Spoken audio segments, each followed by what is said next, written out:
I just thought my camera out. I was cleaning earlier and I've knocked it. Oh, I can see you perfect. Okay. How do you do? My name's Julie. Hiya, nice to meet you. So Zoom, there's a dog tail in the background. Can you hear it? Yeah. You're going to be quiet. Oh, hello. Oh. Are you going to shut up so I can have a conversation? Anyway, so that's one of them. Yeah, Zoom's awkward, isn't it? Have you done much on Zoom before? Yeah, well, I'm a tutor part-time, so I tutor a lot of children. And this is what I'm, obviously with COVID restrictions at the moment, this is what I'm using. But it's only been this year really that I've had to really get used to it, with everything going on. But yeah, it's not the best. So the most awkward thing about it, obviously, is the eye contact or the lack of eye contact issue. Yeah.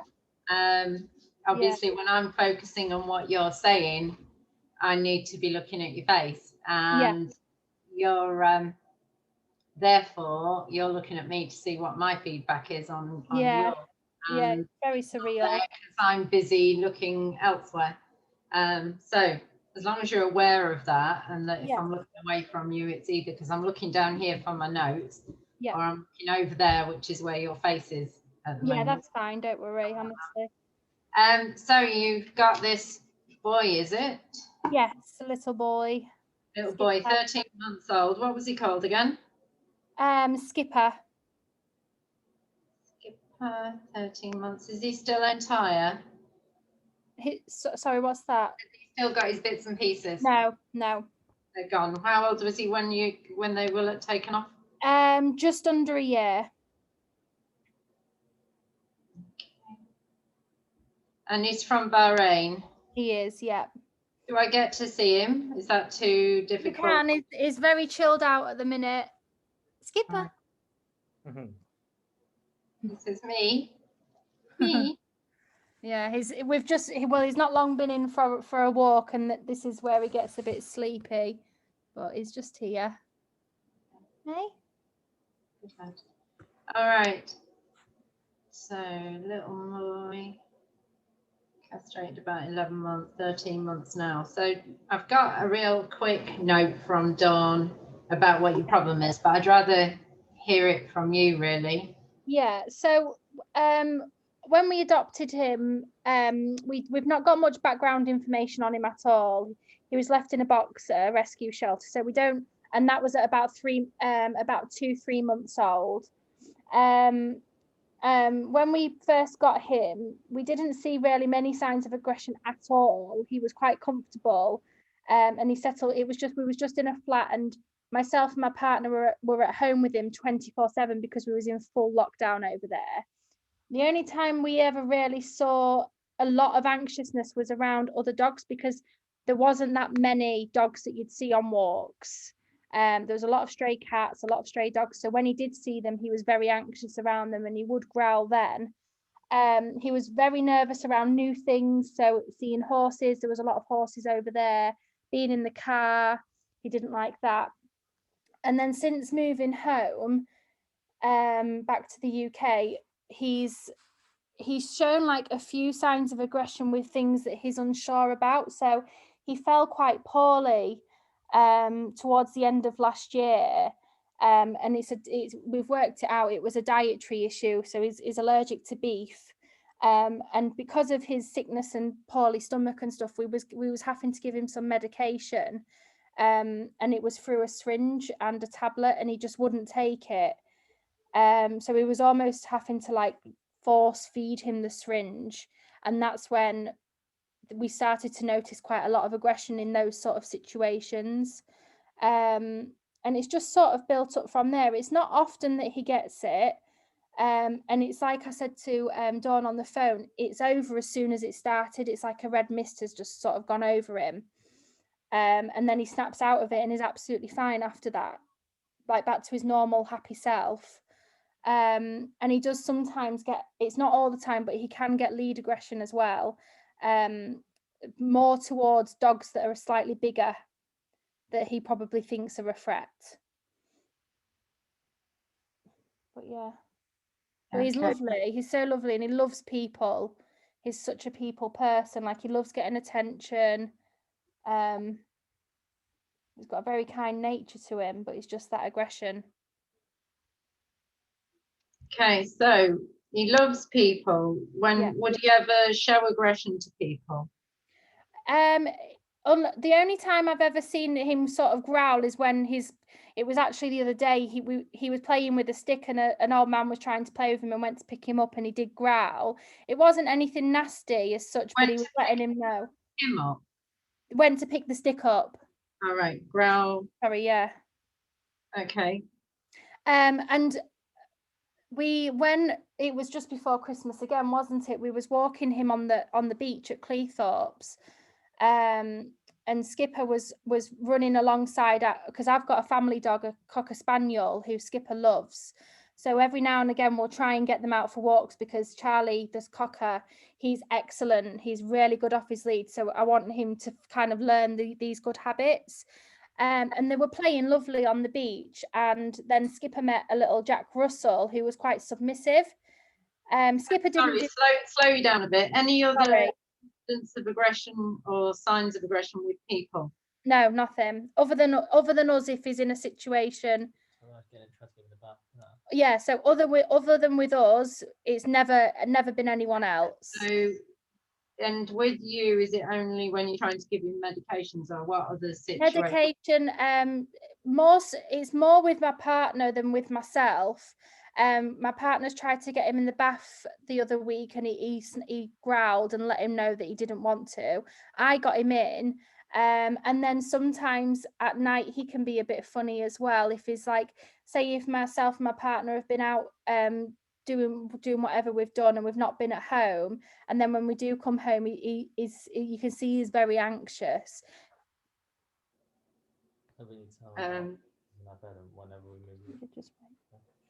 I can't hear what he's saying. Yeah, so basically as well, when we're in bed, so I mean we'll probably get told off for this, but he has been in our bed with us. And if my partner's gone to the toilet and moves the cover, then he'll get angry sometimes as well. But we don't know how to stop him going onto our bed, because at the moment we're living in my partner's parents' house, until we get our own place. So we're struggling with what to do with that. Okay, so let me just go over this. So you've seen one incident of growl with a man who was trying to pick up a stick that Skipper had already been playing with. Yeah, so Skipper had it in his mouth, and the guy tried to take it out of his mouth. Oh. So he was basically trying to say to him, no. It wasn't like a really aggressive sort of thing. It was just a growl to let him know, I don't want you to play with me, sort of thing. Okay, any other with strangers? No, never. With the strange humans. But with you then, we've got when you're trying to give medications, when you tried to put him in the bath, when you've come home and he's been on his own. Yeah. When you're getting him, when your partner's trying to get back into bed, does he do the same with you when you've been out of bed and you've tried to get back in? Once or twice, yeah. It doesn't happen. This doesn't happen like a regular thing. But it has been more so recently. I need to know all the incidences. Yeah. You know, yeah. So it happens enough for it to be an issue. But it's not like a nightly routine thing where it's every single night. But it's obviously enough for it to be something where we've had to call you. Oh, sorry, I have just remembered as well, when you've said strangers, the vets, that's why we initially called you. He went for his yearly booster, his when was it, last week, when we called Dawn, we literally rang it as we was at the vets, and I had to hold Skipper, and he didn't like it, and he managed to get free, and he didn't do anything, but he was ready to snap, so we did have to muzzle him. So was he growling? Yeah. Okay. He was very I think he was scared. He didn't know what was happening, but he was very protective of himself. So you were holding, and you think that if you hadn't been, then he would have been able to deliver a bite. You think that he would have been? Yeah. Okay. I'm writing it all down. So you have to. There'll be gaps while I'm still, because I can't write at the same time. Yeah, I speak quite fast as well, sorry. It's all right, darling. It just gives you an opportunity to get more information in there. Okay, Yeah. so is that all the people stuff you can Yeah. think of, or anything else? That is the only time, yeah. Anything else occurs to you, come back to that. Mhm. Then with dogs, we're going to do, now I know you've probably got lots of instances with dogs, but what we're looking for is patterns. We're looking for breed, size, sex, Yeah. context. So in other words, what environments have you seen it happen and not seen it happen? Where it's not happening is actually as important to me as where it is happening. Mhm. Okay, yeah. So with dogs, like I say, the time he's aggressive is only ever when it's been on his lead, isn't it? Yeah, yeah. Well, that's the only time he's been aggressive. He still likes to be a dominant figure when he's Yeah, off his he's quite dominant, especially with the smaller dogs, and that's why we had him castrated when we did, because he was trying to hump a lot of dogs at the time. But he loves to play with dogs. So we live just near Country Park, and there's the doggy playpen there, isn't there? So we do take him there, and he loves to play. So when we've seen aggression with him, the key places really, especially if we're just about to take him or we're just coming home and he sees a dog near our house, he doesn't like that, and that's when he'll bark.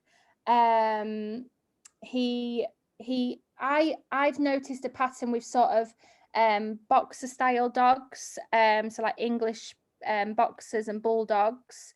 What other sort of dogs have you seen? Do you know, like the big stocky dogs? He doesn't like them, does he? just the big stocky dogs. Yeah, it's dogs that are bigger than him, that he will get aggressive towards, and as well, if it's quite a built up busy area. So for example, when you've got some nice weather in Cleethorpes, because we live right in the middle of Cleethorpes, if it's a busy weekend day and we've taken him out, he really doesn't like it, and that's when you can see he's getting quite aggressive and quite anxious. So we've been avoiding those areas on busier days. Anywhere that he can just be free and run, he absolutely loves. He loves playing catch with his ball and fetch, and he loves just doing his own thing and having that freedom and space to just be where he wants to be. Okay. But he is very easily distracted as well. So if he sees a bird or he's seen a few deer, then he'll just go, and he's very fast. He's a very fast dog, so that's been an issue. He's ran off twice before. He has come back, but When he does run off, does he come back because you called him, or does he come back because he's run out of juice? on his own terms. But those two times he has, and that was when he's chased after a deer. The other times since then, and that was last year, but since then we have been working on his recall a lot more. And if he's seen a distraction, we've been trying different methods like running in the opposite direction, and we have managed to maintain his attention and get him to come back before he's gone too far. Okay. And you've never seen him, so it's always been wildlife that he's gone after. You've never seen him go after another dog or go after another person.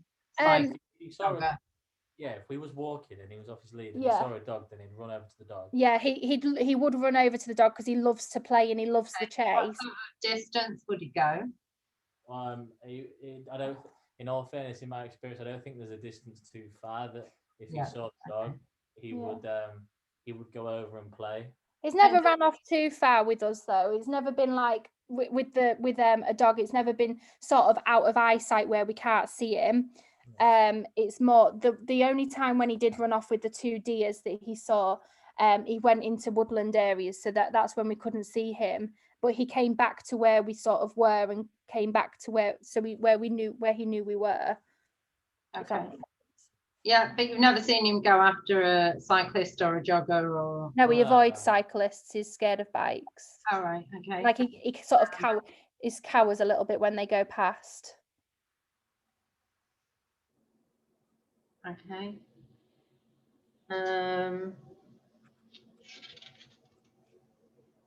Right. I've been making questions. So, back to the recall. Have you feel that he's improving with that rather than it getting worse? Yeah, hugely, to be honest. We went through a stage of being worried about taking him off his lead. And this thing is, we're very new to having a dog. We've had dogs in the family, but having a responsibility of a dog, this is the first time, obviously. And we just want to get it right. So I've been asking advice of like parents who've got dogs and anyone that I can. And we've had the training leads. We've tried different retrieval tricks and stuff like that. And what he has learned a lot, and we are getting somewhere with him, which is good. But he still needs a lot of work. I Yeah, wouldn't. still got a lot of work to wouldn't. go. I wouldn't like go if I was taking him out like in the park. I would not take him off his lead because if there was people around, then he Yeah, would go over to it's him. usually So sort of in remote areas where we're going. if we were to take him off his lead, it would have to be an area where there was no other dogs, and we knew there'd be no other dogs because he would. And are you still using the long line then in those situations? Not if we're going to like a remote area, then no, we do just let him run off and do his own thing. He is off his lead fully then. And then if we're just going around like sort of the country park or wherever, we'll take him off his lead when we get into the doggy pond area. But around the country park, he's on his normal lead, just like a normal length. It's not on a long lead. The only time we'll take him on a training lead is if we've gone to a field with him, and we'll practice like his recall skills there. Okay.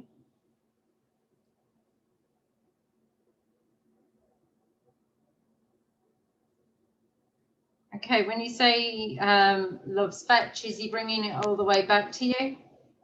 He's starting to a lot better now, isn't he? Yeah, he's getting there, but if you throw the ball, he would run all the way over to it. He'd pick it up in his mouth, and then It's got to be he'd potentially wait for you to kind of come there. But it's got to be a retreat. He's got to get a treat for it, if that makes sense. Like he'll only drop it once he's got that treat on offer. It's still not just an instant drop the ball and bring it back.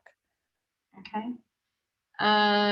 So when he's been growling at people or at other dogs or whatever, what's your response? What have you tried? We tell him no straight away, and if we can see the signs sometimes of him. His ears stick right up and they'll go back, and sometimes he'll lower himself a little bit. So sometimes we try and big it up and say, oh, who's this, and like make it seem like it's a friendly dog, someone that he wants to be around. We do also coax him with treats. So if we see a dog, for example, the bigger dogs that we know could potentially set him off, we'll have a treat in our hand and we'll make him follow us as we're walking with the treat. So he's more focused on the treat in our hand than what he is on the dog. Okay, does that work for you? Yeah, it's really good actually. He's complete. We can walk past so many dogs with that trick and he just doesn't even entertain them. And then if he does back, we will tell him no, and we'll sort of stop with him and like talk to him and basically tell him no and stuff. Okay. So when you saying no, what effect does that seem to have? You can see his ears go back, don't they? And he sort of cowers again. He doesn't like it. He doesn't like being told no. But it wouldn't overall stop him barking. No, it's not enough to do that, is it? Sorry, it's not enough to. I didn't hear that. To stop him from barking again. So when you say no, he cowers away, but it's not seeming to have any effect on the chances of that behaviour happening again in the future. Yeah. So he plays with dogs. When he's off lead, is he just as picky about his breed types? He'll play with anyone that will play with him. He's one of these dogs that just loves the chase. So once he's got that sort of interest in another dog, and once he's seen that a dog wants to play, he will literally run rings around them. And he does like to play. He's got German Shepherd in him. Sorry, when you say chase, does he like to be the chaser or the chasey, or is he happy to swap? A bit of both. I don't think he's too fussy as long as he's running around. That's when he's happiest. He loves running, doesn't he? Yeah, but he's a very boisterous dog. Yeah. Like he's a very sort of boundy dog, and he's quite an aggressive dog. Well, I say aggressive. It's not aggressive because he's not trying to hurt the dog, but he'll maybe try and hunt the dog, or he'll end up trying to like play fight with the dog. And some dogs will entertain it, but I think that's been kind of really cautious with me and Georgie trying to take him off his lead, because Yeah. obviously you don't really know how some owners are and how some dogs are. So it's kind of limited our sort of chance of taking him off his lead, because Yeah. although that he is so much better off his lead with other dogs, we haven't got that full sort of relationship and trust with him to come back to us. So Yeah. when he goes off to a group of dogs, you're not going to be able to get him back really No. Yeah. until he wants to come Okay. back. All right. So you used the word dominance. Can you tell me what you mean by that? What? So, for example, we go to this play paddock with him. It's just basically somewhere where it's enclosed and you can have an opportunity for him to be off his lead and you don't really panic. And we invited one of our friends' dogs down. He's a Labrador. He's maybe about 9 months or so. Yeah. And he's maybe of the same sort of size. Skipper might be a little bit bigger, but he was just basically like wanting to chase him all the time. And he'd want to, if the other dog started running, he'd see that as an opportunity to just sprint after him as well and just like run into him. And he'd literally kind of force him into a corner and want to play all the time. But he wasn't aggressive and he would not try and bite him, but he just wanted to be that dominant figure within that moment and in that paddock. And you could tell that the other dog didn't necessarily really want to play, but Skipper just didn't understand. When the dog tried to sort of run off and do his own thing, Skipper would chase after it 100 miles an hour because he just doesn't really understand. Yeah. He wasn't showing any signs of aggression, but it was very much like, play with me, you've got no choice sort of thing. But he wanted to sort of, it looked like, again, I don't know anything about dogs, but he just wanted to establish himself as like the alpha male within that situation. Okay. And this dog as well hasn't found his back yet, has he? So he wasn't sort of sticking up for himself in the sort of way to say back off a little bit, which is what Skipper sometimes needs. Like the cocker that I mentioned before in my family, he's very old now, bless him. And straight away after a few meetings with Skipper, Charlie kind of just put him in his place and said to him, I'm not having it, basically. And now those two have got such a lovely relationship. And Skipper doesn't really fuss with him at all. They'll just sort of walk side by side and just be happy. It's fine. But that's because Charlie's established his dominance over Skipper, not Skipper establishing the dominance over Charlie. Okay. All right.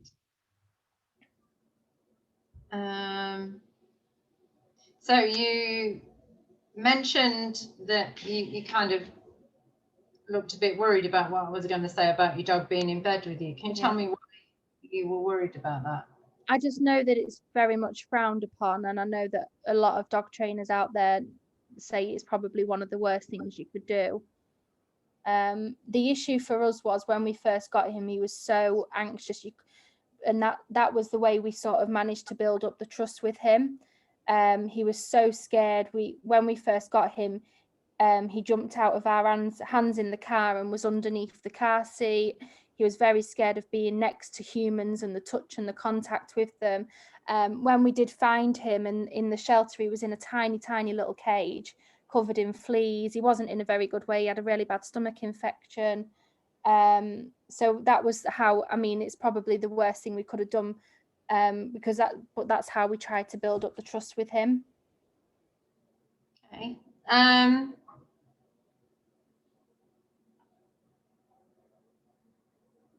just writing. Yeah.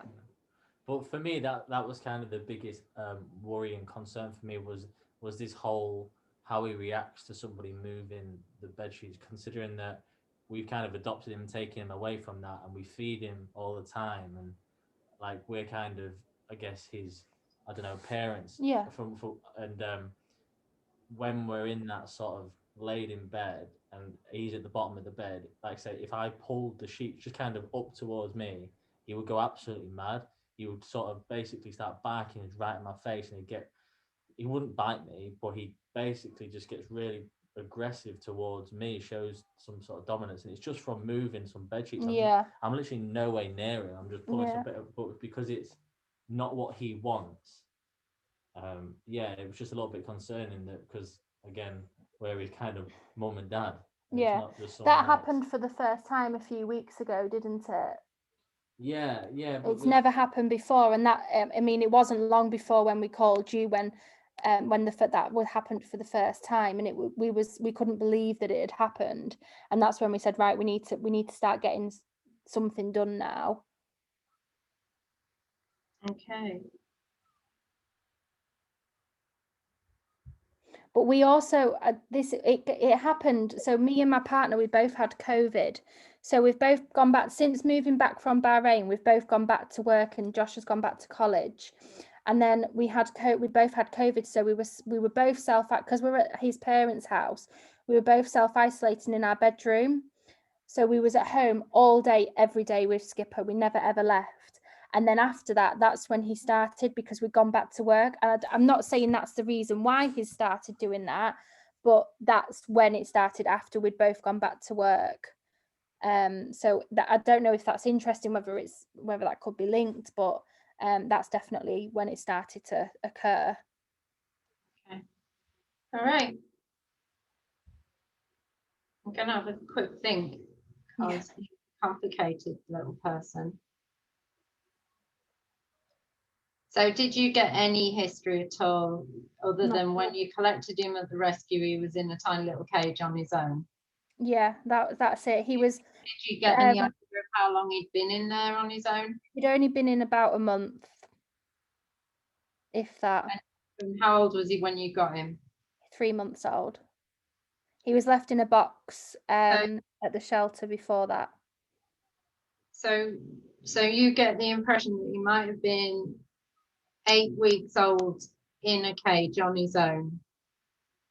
Yeah. Yeah. Well, in that case, he's a lot better than he should be. Yeah, it's heartbreaking, isn't it? He's a lot better than he should be. When we got him, we couldn't go near him for like when we first went to see him, we couldn't go near him. He had fleas everywhere. He had a really nasty bacterial infection on his tummy. And I mean, all credit to him, is come on so much, but obviously this is just the one little thing now that we're worried about, because obviously in the future me and my partner are both going to want to start a family, and I just don't want to bring a child into that environment as well. Okay. So I think one of the things you really need to do is to have a really strong think about not just those situations where you hear him growl or you see him react, but those situations that make his body language change from comfortable and relaxed to anything else. Okay. Now that might be so there's a thing I want you to look up. Okay. It's called the ladder of aggression. Yeah. And the ladder of aggression tries to simplify the idea that aggression doesn't just happen. First of all, there's no such thing as an aggressive dog. Yeah. Dogs aren't aggressive. Dogs act aggressively in certain circumstances that they have no choice but to use that. Yeah. That they've finally lost the ability to deal with it in any other way, and they've got. And that's when you see him snap, when you can see he's lost all control. But what the ladder of aggression tries to explain is that doesn't just happen out of the blue. It will look as if it does, but there will be lots of changes and body languages that get you to the point at which you finally have to snap. Yeah. So there's loads of graphics on the internet. You just put in ladder of aggression and it will come up. Okay. But basically, I need for you to start looking, instead of looking for situations that only make him growl or snap, I want you to look for situations where you see any of the body languages that are demonstrated on any of those ladder of aggression images. Okay.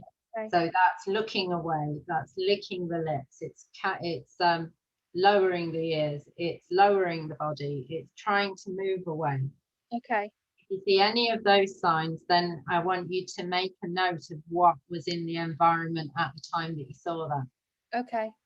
Okay, now the aim of that is that we should become much more attuned to noticing when the dog isn't coping very well with the situation.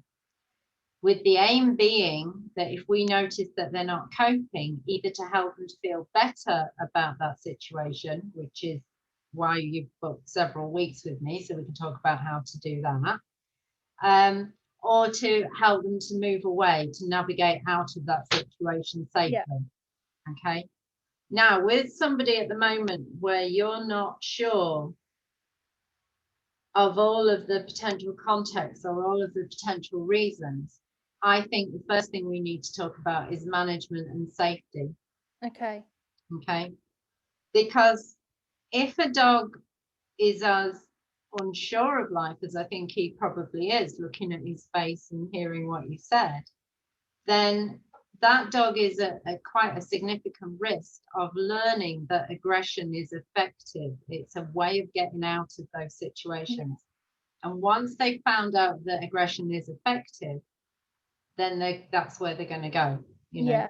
if they can find out that it makes people move away from them, or if it makes other dogs move away from them, then we have the problem. Then that's where they're going to go. They're going to use it. And we don't want that habit to develop.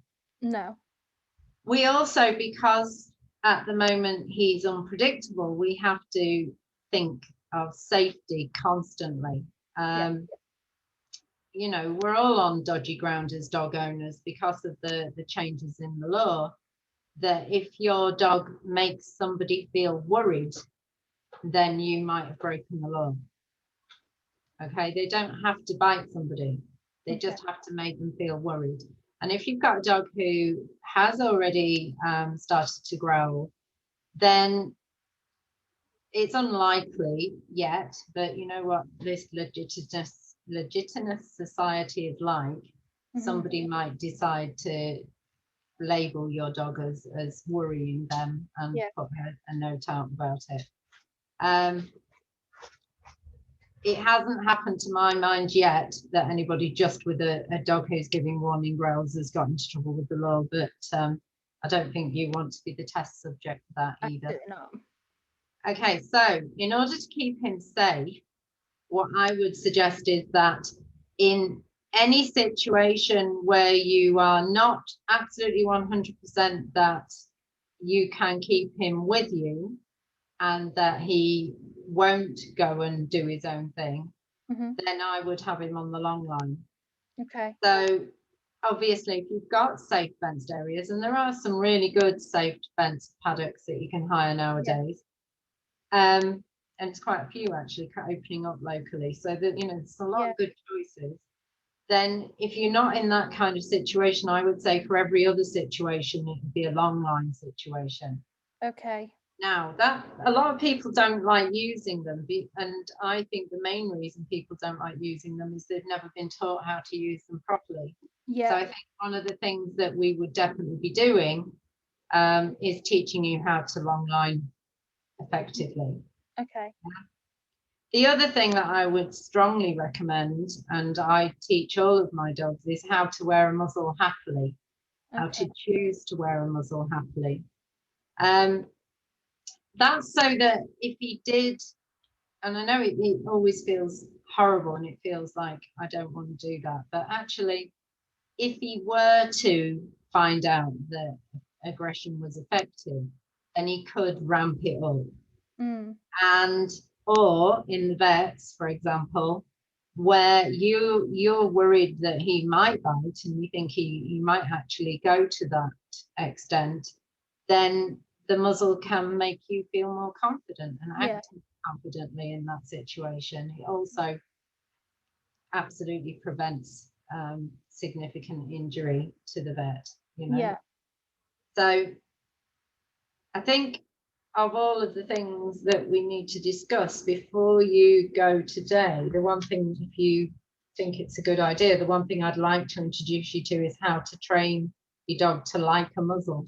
Okay. Yeah, might be that you'd prefer something else as you're leaving, but I've got a lot of a lot of stuff to talk about in between times. So have a think about that. Okay. Let's see, what else did I want to talk about? Leash reactivity, in other words, when you're on a short lead and your movement is restricted, tends to make most dogs more reactive. Yeah. Most dogs, even the ones who are super friendly off lead, can develop leash reactivity. And the reason for that is the restriction of movement. Mm-hmm. It is because they can't go towards Yeah. or get the information that they're after. Yeah. And you know, that's common. What we would do with regards to training for that is helping him to learn to move with you, helping him to learn that being on a lead doesn't have to be a horrible thing. Yeah. And that's going to take a while. I mean, that's probably going to take up most of your working, is how to move around situations, how to move with your dog, how to get him interested. But you have already said beautifully that you're using what we call treat and retreat, which is the food on the nose and get him out of there. Yeah. That's perfect. You know, Yeah. that He for now, responds so well to that as well. yeah, for now that's absolutely perfect, and especially as it is working. You know, Yeah. you've seen situations where he would normally have been reactive and he hasn't been reactive. You've Yeah. prevented him from developing that habit, and you've taken him away from the situation that made him feel uncomfortable. So it's all good. Yeah. It's perfect. So I definitely want you to continue doing that.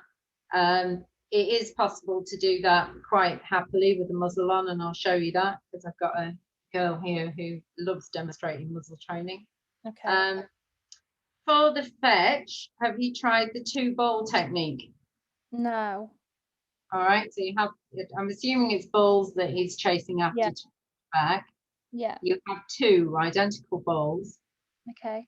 and while he's got one and he's bringing one back, you don't make any efforts at all to take that one off him. Okay. You don't care about it. You're not going to try and swap him for it. You're not going to try and look at him. You're not going to try and do anything at all. What you do instead is you start really enjoying the ball that you've got. Okay. The ball that you've got is just the best ball you've ever played with. Yeah. You're loving it. You're throwing it in the air. You're whooping. You're having a grand time. I haven't met a dog yet who isn't going to come over and say, I Yeah. want the one you've got. The one you've got is massively more important to me right now than the one I've got in my face. Yeah. What will start to happen, because they'll be in such a rush once you've got into that pattern of, I throw one and then I ignore you and I can start playing with this one. And if you come back and you drop it, I'll throw the next one. Well, eventually they forget to drop. They bring it all the way back to you. So you've essentially got a full fetch. And then you can start adding other things into that, like, I'll throw this one after you've let me pick that one up. Yeah. Yeah. Okay. That makes sense. Yeah. So that's a 2-ball technique. You've already discovered for yourself that telling your dog no doesn't work. Yeah. It might appear to work in that split moment. It might appear to stop that behavior at the moment, but it isn't reducing the chances of that behavior happening in the future. And what concerns me even more is that you say he cowers away when you say no. Okay. You know, I don't ever, this dog is already very much on a seesaw. Yeah. About how he feels about you and people. You know, he could go either way. At the moment, he could start to be even more worried about living with you.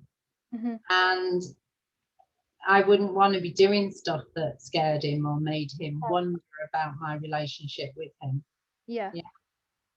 You can find other ways to get him to stop. Okay. You know, you've already found out that treat and retreat works.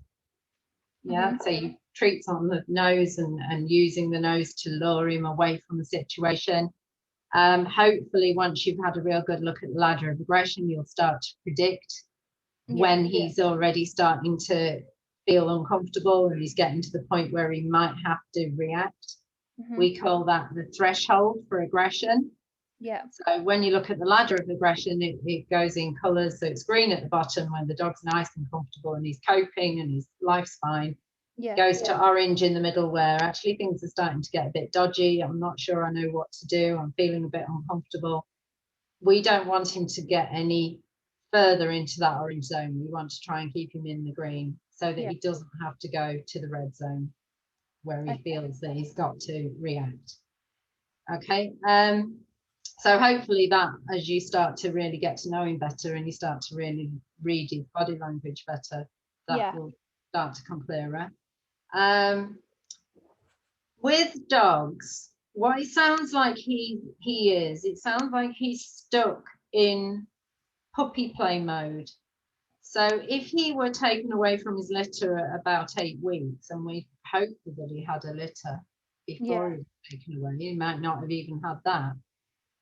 But at about 8 weeks, they're still playing quite roughly with each other. They're still knocking each other over. They haven't learned the social skills of being told that they can't have things. Yeah. Mum's only just started to introduce the idea that they can't just go and feed on her whenever they like. Yeah. So that ability to deal with frustration, in other words, to deal with not being allowed to have something, that might be something he's missing. That Yeah. little bit of learning that's social graces, if you like. Yeah. Yeah. That you can't just go over and expect everybody to hug you. Yeah. Child, you run over to everyone and you expect everyone to hug you, and then you go through a phase of shyness where you think, well, perhaps not everybody wants to hug me, and then you find out that some people do and some people don't. Yeah. And I think that he's still stuck in that. Yeah, he is. It's the same with people. Like I say, he's such a people dog. So anyone we walk past, you can see his tail starts going crazy, and he's looking at them. And I can see his body language in that sense, as if to say, like, are you going to give me some attention? And he waits for it. And he's like that with everyone. And he's not quite understood yet that some people will be like, oh, this is a cute dog, and give him a bit of a fuss. But some people just walk straight past him and he's not even been acknowledged. So yeah. So again, that's something we can work on. Is greeting skills. You know, it's the same as anybody. We have to learn when it's appropriate to, talk to a stranger, and when it's not appropriate to talk to a stranger. And you're a teacher. You know that these are skills which you've seen and you need to teach in children, and you understand the science behind that. Well, the science is pretty much the same for dogs. You again used the word dominance in relation to his movement and play with other dogs. Actually, mounting other dogs tends to be a sign of anxiety, not being sure, not being completely confident in what you're supposed to be doing. Okay. Not a sign of dominance. Forcing the movement of the other dog and wanting them to play and not understanding that they won't play, that's nothing to do with dominance either. That's lack of knowledge that the other dog might have a choice. Yeah. It's also, I think, potentially to do with the breed that you've got. Yeah. Because you've got somebody that looks like they've got herding breed in them. Yeah. So he might be acting towards dogs as if they're sheep. Right, okay. Get them to move, get them to move, get them to move. And then you've said, for him, chase and play and movement is a big reinforcer. Yeah. You know, so okay. With that, again, that's about learning when you can have that thing, when it's appropriate to have that thing, when it isn't appropriate to have that thing. So again, it's dealing with that frustration, dealing with that self-control, learning that you need not to be just going after that and getting it straight away. And again, that's going to take us a while, but we can introduce you to different ways of teaching that. Dominance theory is still pushed around and is still in media and whatever, but it doesn't exist. Right, okay. It doesn't exist. That means that you don't have to keep your dogs off the sofa, and you don't have to keep your dogs out of your bed. I think for somebody who had the start that he had, for him to be as good as he is now, I think has probably got a lot to do with the fact that you provided him with a very secure start with the first humans that he got to know. Yeah. And part of that will have been that you allowed him that very secure bonding by sleeping with him. Yeah. Okay. All right. Yeah, that's made me feel So better. am I going to tell you off for sleeping with your dog? No, I'm going to celebrate the fact that you did. Thank you. All right. Yeah. Now that does lead us with a problem, though. This thing that he's doing, and there's a couple of situations where I think he's doing it. When a dog starts to see value in something, they might start to want to protect it. Okay. Yeah, and that could be that they could want to protect you. They could want to protect the stick that they're holding in their mouth. They could want to protect the bed that they're already comfortable on. Yeah. Yeah. He's got very protective traits in him. I can see that. He's very protective of his home. Like I said, when he's on his lead and there's a dog crossing the road, that's it. He doesn't like it. He's very protective of the people and the things that he loves.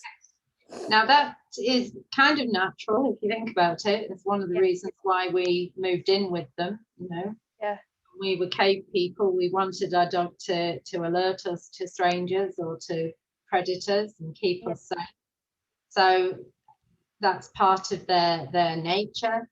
When it becomes inappropriate is when it clashes with what we want. So Yeah, of course. you want to get back into your bed, but he doesn't want you to because he's scared that you're going to kick him out. Yeah. We have to make those situations really predictable and really easy for him to understand so that he can feel safe. Yeah. So that means that if you're going to get out of bed to go to the loo, it might be a good idea to invite him to join you for a treat. Yeah, In other that's words, how we've got him out of these freezer. things, treats. Yeah, invite him out of bed while you go to the loo for a treat. And then when you're back in bed, invite him back into bed to join you. Yeah. Yeah. So there's none of that. I'm in, you might kick me off. You're going to take my thing away from me. Yeah. Also be careful that you're not forcing situations, that if he's got something you don't want him to have, try and find a different way of getting it back instead Okay. of trying to force it. Yeah.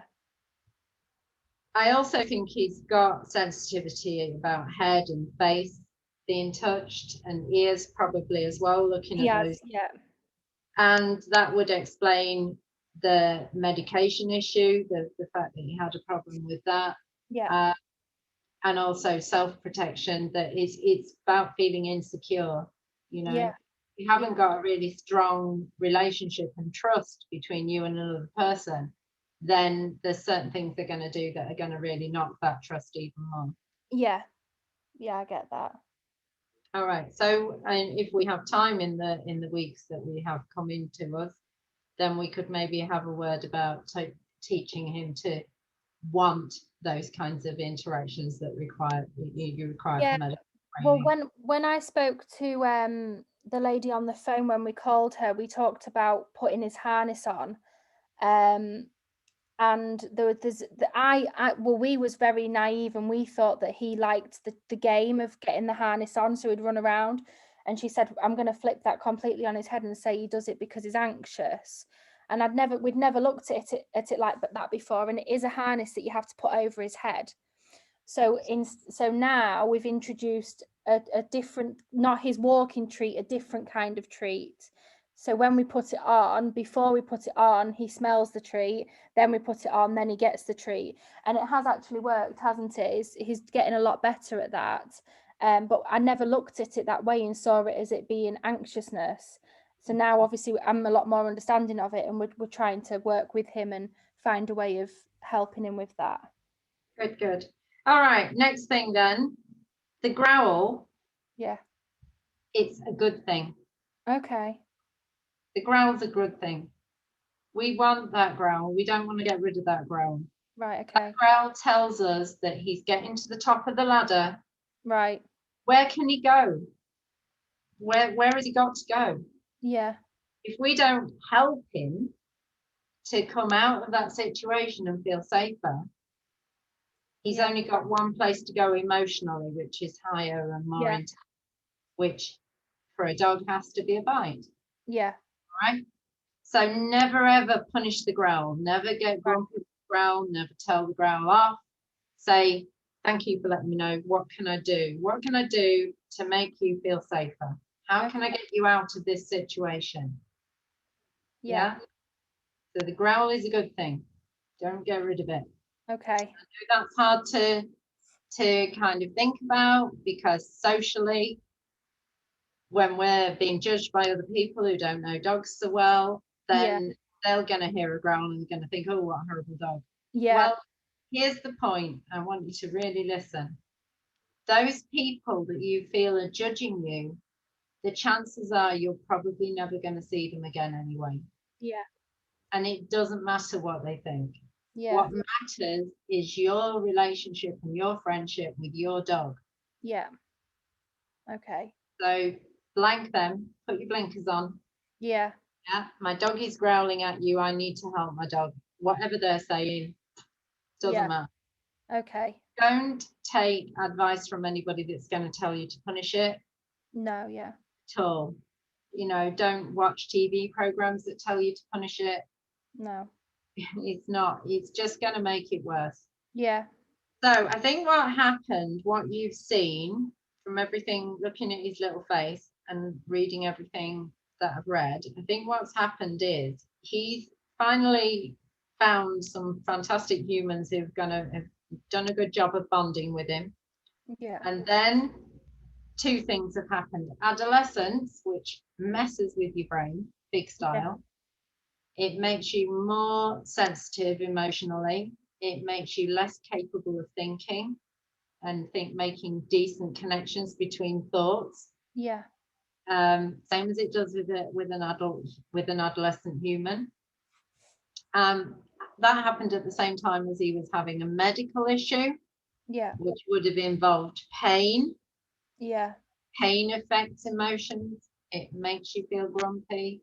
It makes you not want to interact in the same ways. Yeah. He wasn't And himself you've at got all.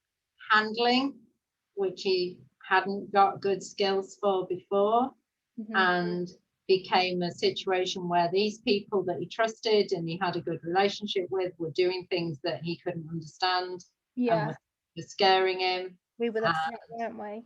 Yeah. And I mean, none of this is a dig at you. It just is No. what's happened from his point of view. Yeah. So the predictability of his relationship with you was damaged from his point of view. Yeah. We need to get that back as much as we can. Yeah.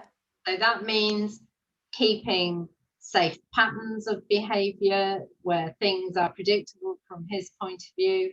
You know, your own home and your own way of you living, that will dictate your patterns. Yeah. Okay. So a pattern for me, for my dogs, would be you're not allowed to run out of the front door until I tell you that you can join me. Okay. That's not because of dominance or anything. It's because I live on the street with a very small front garden and no sort of safety space for them to wander around in.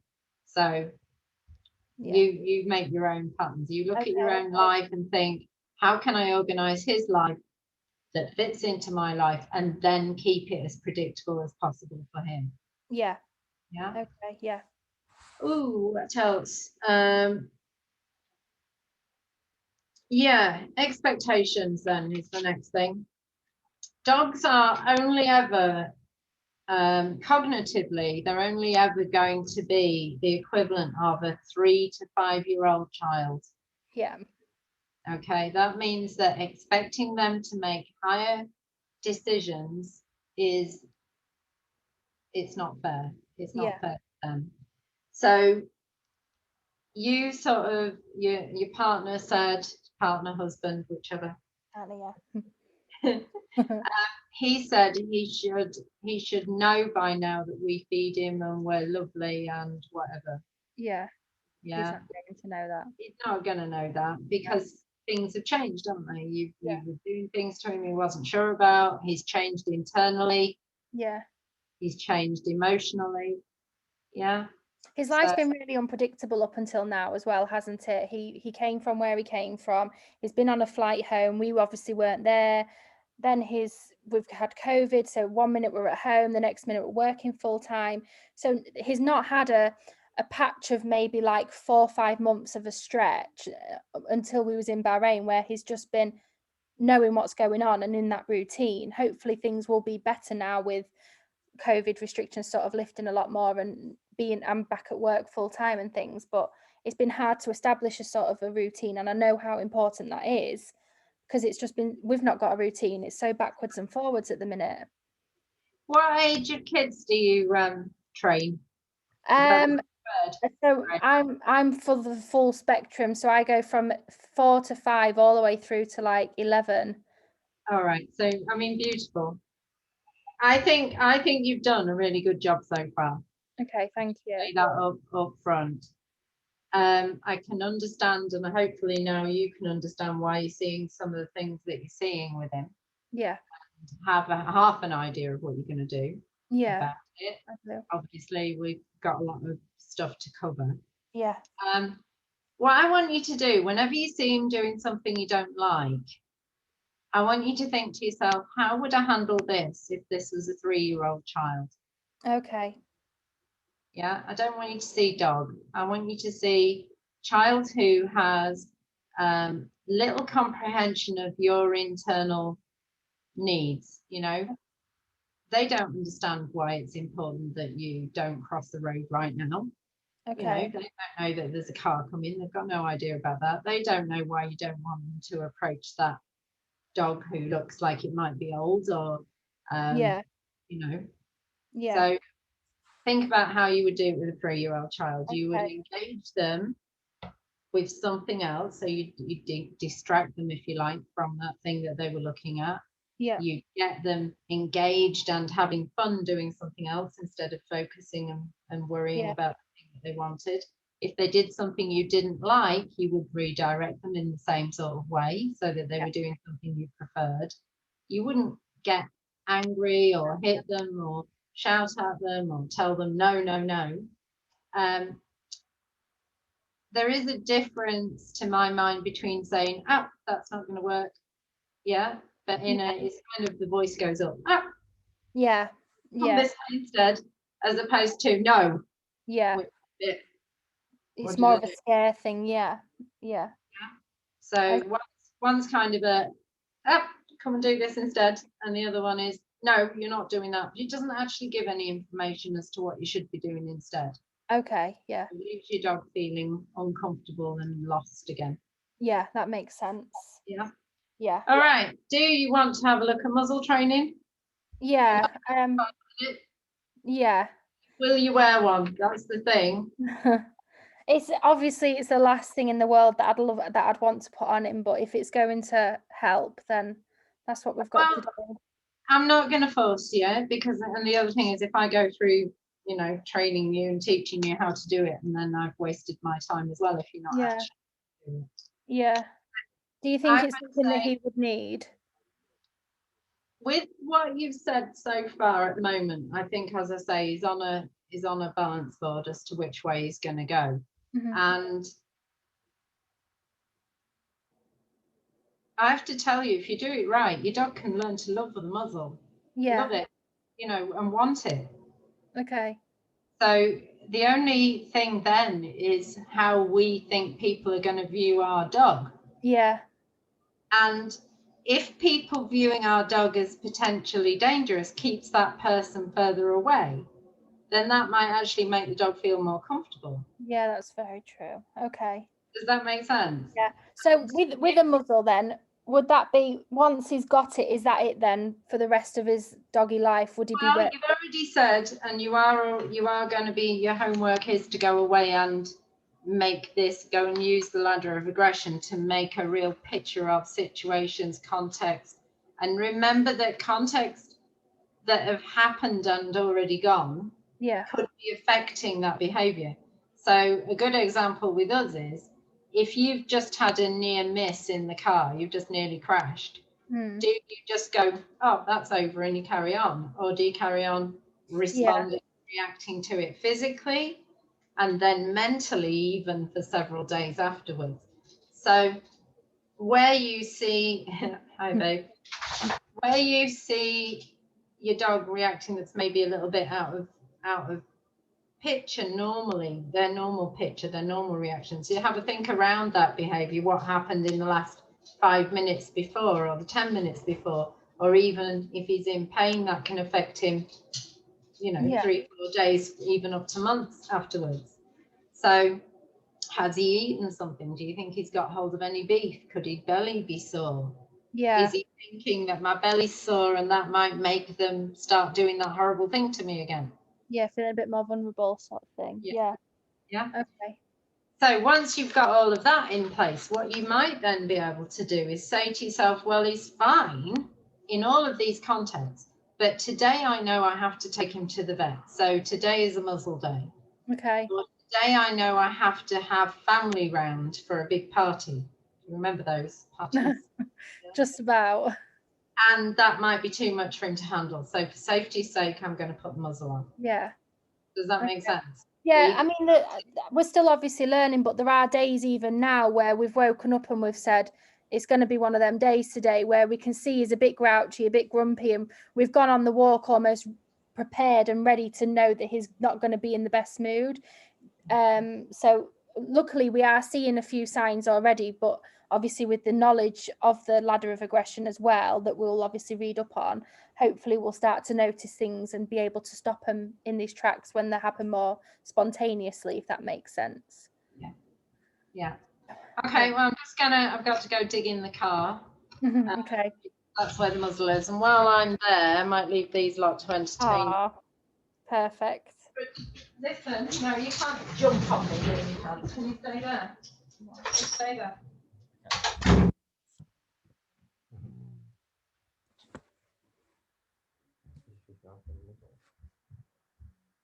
We'll see how it goes. We've got to do what we've got to do, haven't we, at the end of the day? I don't think they have to brush the tags like it needs in certain situations. That's what she said. But when in the situation they do that, The vets. If it's one like he had to wear in the vets, I don't want him wearing it walking. But if it's one that's just like the band that goes over his nose, like here, then I'll be open to trying it.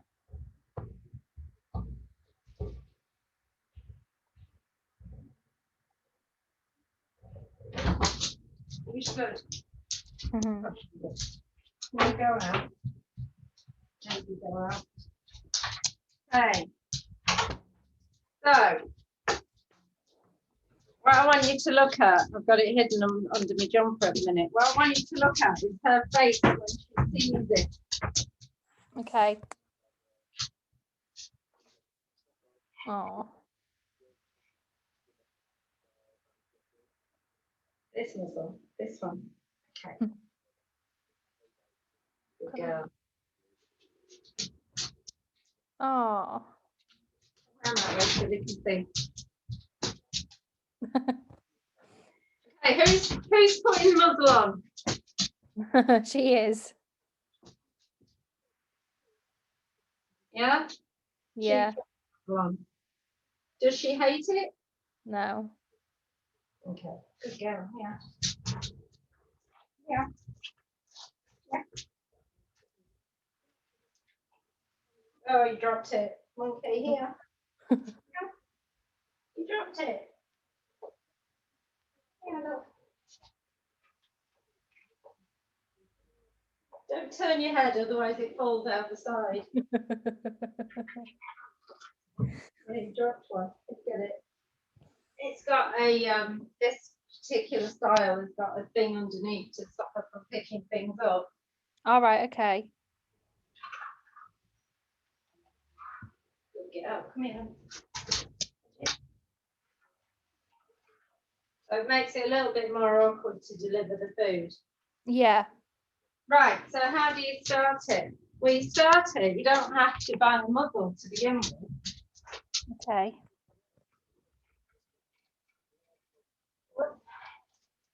You can start it with a something that they can put their nose in. Okay. Yeah? So Yeah. that action of putting your nose in. And the way you do that is you put a piece of food in the bottom, They put their nose in to get it. And while they're still eating, you pull it away. Okay. Okay? Yeah. So you take it away. So they don't learn to pull their nose out, they learn to push their nose in. Yeah. Then they start looking in there because there has been food and we put food in afterwards. Yeah. So empty, full, empty, full. Yeah. Yeah. When your dog's really comfortable doing that, what you're going to do, instead of it being a bowl, I'm going to Yeah. bend the side bits out of the way. Instead of it being a bowl, exactly the same way as that bowl was. Come here, darling. Oh, you can't put your nose over the strap. That's it. Then she's going to eat out of there. So I've got Yeah. the food in the bowl first. Did you get it? Come here. There we go. Food's in that muzzle bowl first. And now Yeah. she can put it in and the food comes in afterwards. Yeah. Yeah. And eventually slowly build up so that you can put the food in after. So it gets easier if you're using something squeezy, Okay. something rolly, like I'm using dried treats at the minute. Yeah. But something that squeezes into, and I don't know if you can see, but you can't see very well. Yeah. I can get the gist of it. Doing, but I'm delivering it so that she's eating it out of the muzzle. Right. Okay. Then you increase the length of time that they keep their nose in there before you say yes and deliver that treat into the muzzle. Yeah. Take it away. Okay. So length of time Yeah. that she has to wait with the nose in there. And that then allows me to start moving the straps and playing. Yes, good girl. No, she is a good girl, isn't she? Till eventually I can let go of the front of the muzzle and play with both straps. Yeah. Say yes. You dropped it. There you go. Mm-hmm. Yeah. All right. So what we're looking for is a dog who sees the muzzle and starts smiling Yeah. and wants to put their nose in there. Yeah. Just like that. Yeah. Happy to stand still and let you fiddle around behind their ears, which for your dog might be hard. It was hard for her. She had Yeah. super sensitive ears when she was little. Right. Okay. Okay, and then a dog who's happy to wear it for long periods of time between those treats. Good girl, yeah. Yeah. And your skills for getting the treats inside the muzzle, you have to develop those for yourself as well. Yeah. You know. But all Okay. that. So that's always with us wherever we go, which is why I have to go and find it in the car. Yeah. Because she was can you put your paws on there? Put your paws up. That's your nose, Lumi. Paws up. Good girl. Go on, you can do it. Yeah. Oh, hello. She was a Spanish rescue. Right. She's changed hands 6 times. I was her 6th owner. Wow. She was 22 weeks old when I got her. And 6 owners. Yeah. Wow. She'd been to 6 separate sets of people, not all owners. She had 1 foster, 1 owner, and then me. But she'd already changed hands in the rescues 3 times before that. Yeah. So, you know, we are talking about the secure bond that you developed with your boy. When Yeah. I got her, she tried to bond But it failed. several times. Oh. So that by the time she got to me, there was no point developing a bond with a human because they just disappear. Oh, bless her. That's sad. And she was afraid of everything. Yeah. Everything was scary. And especially of being handled. Yeah. She quite liked dogs, but she liked them in the same way that your boy does. Yeah. They are for chasing, they are for biting. Oi, monkey chops. What are you doing? So just having a look. Can you see them treated? Can you? This is my Dodo. He's also Spanish rescue, but he was really lucky. He was found and born in a rescue centre. Oh, that's good. So his mum was scared. The person who does the rescue centre there, she has them in her house. She lets them crawl all over her. She lets them on the sofas. They have a real proper doggy life TV and everything. So they come to you pretty much like a normal puppy. Yeah. So other than him being the breed he is and what comes hand in hand with that, Yeah. other than that, he's got no issues. So Yeah. having him kind of brought her on as well a little bit. Yeah, that's what we've said. Not anytime soon, but in the future, when he gets a little bit better, a companion for him may be a good idea. But we'll see. Nasty sloppy things, stop it. Look, we're being professional. Beautiful. All right, so you may or may not meet one of these two youngsters. Yeah. Depending on what we decide we're going to do with the leash aggression. Okay. And how far we get with that. So they might be part of the team to help you. Yeah. Okay, that sounds lovely. Good. All right. So hopefully you found that useful. Yeah, very much so. We'll do our research with the ladder of aggression, and we'll work on the few things that you've been given, what you've told us to work on to help him.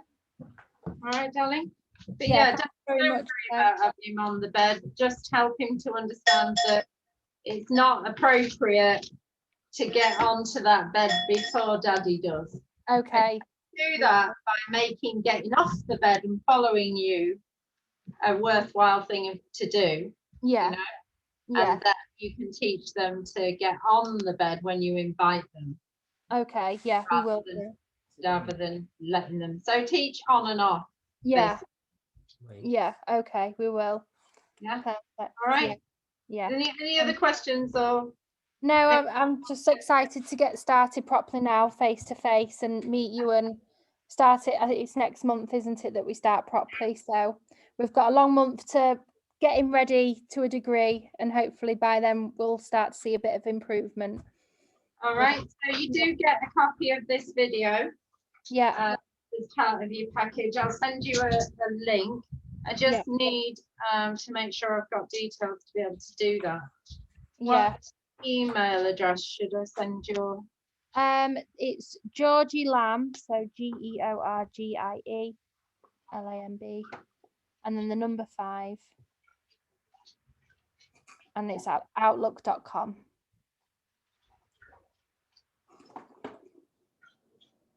Okay, I'll get that to you as soon as I can.